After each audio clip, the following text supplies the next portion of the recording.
OCD को 10 से 20 गुना कम करने का क्या तरीका है। आपने ऐसी बहुत सी वीडियोस देखी होंगी जो बताती हैं कि 10 गुना अपना सेरोटोनिन का लेवल कैसे बढ़ाया जाए, 20 गुना तेजी से अपनी एंजाइटी को कैसे कम किया जाए। इसी तरह का मैं आपको आज एक सजेशन दूंगा, एक ऐसी एडवाइस दूंगा कि जिससे आप 10 से 20 गुना अपना ओसीडी कम कर सकते हैं। और वो है कि आपको अपने डेली लाइफ में कुछ इंगेजमेंट की एक्टिविटीज ढूंढनी है जहां पर आपका अटेंशन अच्छे से अच्छा लग सके। ऐसी कोई एक्टिविटी या आपके अपने लाइफ के ऐसे गोल्स, ऐसी वैल्यूज जिसके लिए आप कमिटेड रहते हैं, जिसके लिए आपके अंदर बहुत एम्बिशन है, जिसके लिए आप अपना कोई सपना देखते हैं जीवन का, उसमें आपको कितना अच्छे से आप लग पाते हैं, ये आपके ओसीडी को 10 से 20 गुना कम कर सकता है। अब आप कहेंगे ये क्या बात हुई, हमें लगा था आप कोई दवा बताओगे, कोई टेक्निक बताओगे, ये क्या टेक्निक हुई। ये ऐसा मैं क्यों बता रहा हूं, इसके पीछे हमें एक समस्या देखना जरूरी है। बहुत से लोग जिनको ओसीडी होता है, इनफैक्ट ये कोई दूसरे डिसऑर्डर्स में भी एप्लीकेबल है, जैसे कि डिस्थाइमिया, मतलब जिसमें लंबे टाइम तक डिप्रेशन बना रहता है, एंजाइटी डिसऑर्डर्स, कुछ पर्सनैलिटी डिसऑर्डर्स। इनमें अक्सर देखने में आता है कि लोग अपने सारे काम धाम छोड़ के घर पे बैठे रहते हैं और वो अपना एक कंफर्ट जोन बना लेते हैं, जिसकी वजह से वो अपनी ओसीडी को बढ़ा देते हैं, अपनी मेंटल हेल्थ कंडीशंस को कई गुना बढ़ा देते हैं।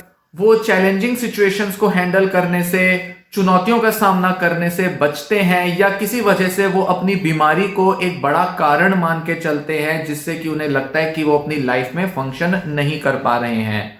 हालांकि ये बात तो बहुत कॉमन है और समझी जा सकती है कि ओसीडी की वजह से लोगों की लाइफ इफेक्ट होती है, लोगों के काम धंधे रुक जाते हैं, लोगों के काम में, उनकी पढ़ाई में उनको ओसीडी की थॉट्स इंटरफेयर करती हैं, बाधा डालती हैं, जिसकी वजह से वो अपने डे टू डे एक्टिविटीज को सही से नहीं कर पाते। दिमाग बहुत ज्यादा डिस्ट्रैक्ट होता जाता है, पूरी तरह मन किसी काम में लग नहीं पाता।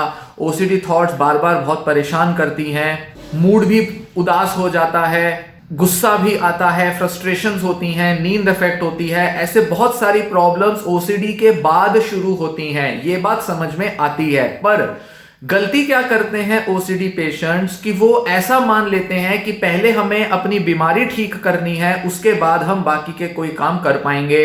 अगर हमारी बीमारी चली जाए, ऑब्सेशंस खत्म हो जाए, तो फिर शायद हम अपने काम में मन लगा पाएंगे, शायद हमारे को मोटिवेशन आ जाएगा।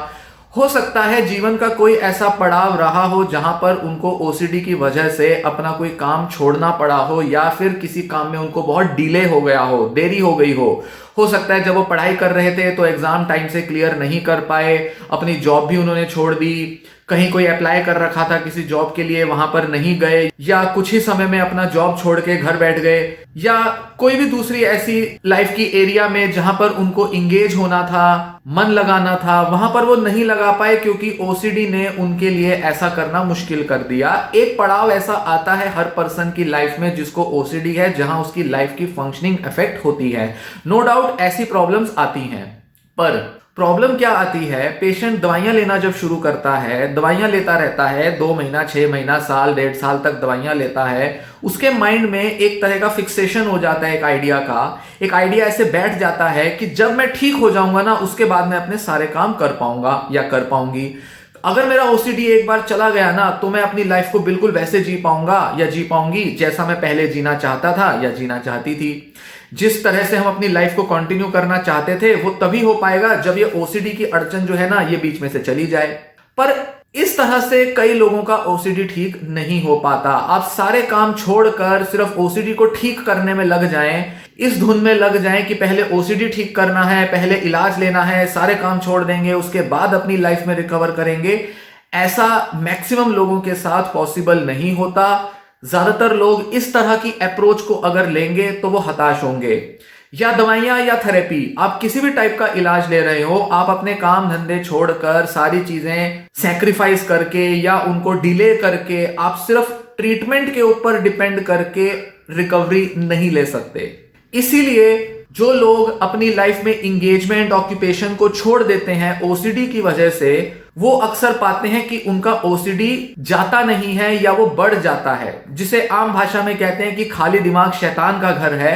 वही चीज ओसीडी पेशेंट के साथ और ज्यादा होने लगती है, क्योंकि ओसीडी के अंदर एक पर्सन का जो माइंड है वो बहुत ज्यादा अवेयर होता है उन चीजों को लेकर जिसका उसे ओसीडी है, जैसे गंदगी का ओसीडी है या प्योर ओसीडी है, जिसके अंदर एक ही विचार उसके दिमाग में दौड़ते रहते हैं, एक ही विचार रिपीट होते रहते हैं, उन विचारों को वो बार बार अटेंड करता है, उन पर अटेंशन देता है। बहुत ज्यादा उसका अटेंशन उन विचारों पर इसीलिए जाता है क्योंकि उसके पास कुछ और अटेंशन देने के लिए जरूरी चीजें नहीं है।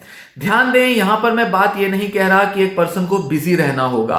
बिजी रहने की सलाह काम नहीं करती, चाहे वो ओसीडी हो या डिप्रेशन हो या एंजाइटी हो। बिजी रहने की बजाय हमें गिनती के ऐसे काम चुनने होते हैं, करने होते हैं जिसके अंदर हमारा पूरा ध्यान लग पाए, जो एक मीनिंगफुल एक्टिविटी हो। और आमतौर पर ये जो मीनिंगफुल चीजें होती हैं इनमें एक व्यक्ति को इंटरेस्ट लाना होता है, क्यूरियोसिटी लाना होता है, ओपन माइंड के साथ, खुले मन के साथ आगे बढ़ना होता है, ताकि वो अपनी जिज्ञासा के साथ, दिलचस्पी के साथ उस काम में ज्यादा से ज्यादा मन लगा सके और ओसीडी की आने वाली जो इंटरफेयरिंग, बाधा डालने वाली, परेशान करने वाली जो थॉट्स हैं उन पर नियंत्रण पाना तब आसान हो जाता है। अगर आपका ध्यान, आपकी अटेंशन किसी प्रोडक्टिव चीज में नहीं लग रही होगी तो आपके अंदर ये जो थॉट्स हैं ये ज्यादा आएंगी। इनको आप अटेंड करोगे, मतलब इन पर ध्यान ले जाओगे, तो वो ज्यादा परेशान करती हुई आपको दिखाई देंगी। आप उनको हटाने की कोशिश करोगे और आपसे वो हटेंगी नहीं, क्योंकि ओसीडी का नेचर ही ऐसा है जहां पर विचार बस अपने आप हट नहीं जाते। ओसीडी एक तरह का अटेंशन टाइप का डिसऑर्डर है, एडीएचडी नहीं है ये। पर अटेंशन का मतलब क्या हुआ कि जिस जगह आप ज्यादा अटेंशन दे रहे हो उधर तो आपका मन लग जाएगा, आपके मन में उस तरह के विचार आने लगेंगे जिस चीज पर आप ध्यान लगा रहे हो। तो अगर तो आप ऑब्सेशंस पर ध्यान लगाओगे तो ऑब्सेशन ज्यादा आएंगी, कहीं ध्यान नहीं लगा होगा तो भी आपका ध्यान ऑब्सेशंस पे ज्यादा जाएगा। और अगर आपके पास कुछ जरूरी मीनिंगफुल एक्टिविटीज हैं, मीनिंगफुल लाइफ के पर्पस, गोल्स हैं जिनको पूरा करने में आप लगे हो, तब आपके लिए सारा अटेंशन जो है वो उस काम पर एलोकेट हो जाएगा, ध्यान लग जाएगा और ओसीडी की थॉट्स आपका ध्यान खींच नहीं पाएंगी। इस तरह से आपके लिए ओसीडी को कम कर पाना आसान होगा। बहुत से लोग होते हैं जो ओसीडी से पीड़ित होते हैं, वो जब कंसल्ट करते हैं तो बताते हैं कि हम पिछले 1.5 साल से काम नहीं कर रहे, हमारी जॉब या कुछ ऐसी प्रॉब्लम्स आ गई थी, छोड़ दी थी, या किसी कोर्स की तैयारी कर रहे हैं या पढ़ाई कर रहे हैं। तो ऐसे में अक्सर वो अपना ज्यादा से ज्यादा समय अकेले में बिताते हैं। फिर वो सारा टाइम दवाइयों पर डिपेंडेंट हो जाते हैं। वो कहते हैं कि तब हमने ये दवा ली थी, उससे 2 हफ्ते के लिए हमारे ऑब्सेशन चले गए थे, फिर लौट के आ गए, फिर 2 महीना उस दवा से दूर हो गई ऑब्सेशन, वो फिर से लौट के आ गई। भले दवा ले रहे हो या ना ले रहे हो, पर उनकी ऑब्सेशंस आती जाती रहती हैं, जिसे कि कहा जाता है वैक्सिंग एंड वेनिंग ऑफ सिम्टम्स। मतलब वैक्सिंग मतलब बढ़ जाना, वेनिंग मतलब कम हो जाना। तो ये जो ऑब्सेशंस हैं ये ज्यादातर लोगों की बढ़ती कमती रहती हैं। समय के साथ कोई ऑब्सेशन बढ़ जाएगी, कोई कम हो जाएगी, कोई एक टाइप का ओसीडी का थॉट आपको ज्यादा आएगा तो कोई दूसरा फिर ज्यादा आने लगेगा, तो कोई एक कम हो जाएगा तो कभी दूसरा कम होगा। ये ऊपर नीचे चलता रहता है, उतार चढ़ाव चलते रहते हैं, जो कि एक आम प्रॉब्लम होती है किसी भी ओसीडी पेशेंट के लिए। पर अगर आप कहीं इंगेज्ड नहीं होंगे, बिजी नहीं, इंगेज्ड, ध्यान को लगाने के लिए कुछ मीनिंगफुल चीजों में अगर आपका मन नहीं लगा होगा तो चांसेस बहुत हाई हैं कि ओसीडी आपकी पूरी लाइफ को इफेक्ट करेगा। सुबह से शाम तक आप सिर्फ अपने ऑब्सेशंस में ध्यान लगाते रहोगे, परेशान रहोगे। कभी यहां से ऑब्सेशन आ रही है, कभी ये हो रहा है, कभी सुबह शाम दोपहर रात को सोते टाइम हर जगह सिर्फ आपको ऑब्सेशन महसूस होगी और आपको लगेगा कि मेरा ओसीडी बढ़ गया है। फिर नई नई दवाइयां खोजने लगोगे, आरटीएमएस के चक्कर में पड़ जाओगे, बड़े बड़े कहीं थेरेपी के ट्रीटमेंट लेना शुरू कर दोगे और सारी चीजें छोड़कर अगर आप सिर्फ ओसीडी को अटेंड करोगे और ऐसा लगेगा कि बस सबसे पहले मेरा ओसीडी दूर होना जरूरी है, अगर ओसीडी दूर नहीं हुआ तो मैं कुछ नहीं कर पाऊंगा। नहीं, यहां एक चूक हो जाती है। थोड़े टाइम के लिए कुछ लोगों को थेरेपी के कुछ रेगुलर सेशंस की जरूरत हो सकती है, या थोड़े टाइम के लिए आप अपने काम धंधे छोड़कर परेशान अगर हैं तो आपको यह रिकमेंड किया जा सकता है, किसी किसी पेशेंट को या किसी किसी कंडीशन में यह कहा जा सकता है कि आप पहले दवा ले लो और कुछ दिन के लिए आराम करो। ज्यादातर मामलों में ये उन्हीं लोगों को सजेस्ट किया जाता है जिनकी ओसीडी के साथ डिप्रेसिव एपिसोड भी चल रहा है, डिप्रेशन भी है और ओसीडी भी साथ है। जिन लोगों की ओसीडी बहुत ज्यादा बढ़ गई है तो रेगुलर थेरेपी के सेशंस करने पड़ सकते हैं, दवाइयों का डोज बढ़ सकता है, क्योंकि ऐसे में उनको ज्यादा अर्जेंटली मेडिकल केयर की जरूरत है। तो ऐसे में भी ये चीज रिकमेंडेड हो सकती है कि पहले कुछ दिन के लिए इलाज लो।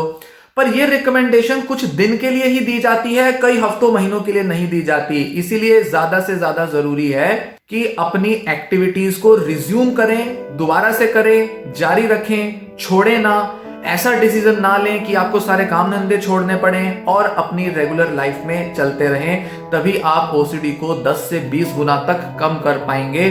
तभी आप इससे लाइफ टाइम के लिए कोप भी करेंगे और छुटकारा भी ले पाएंगे।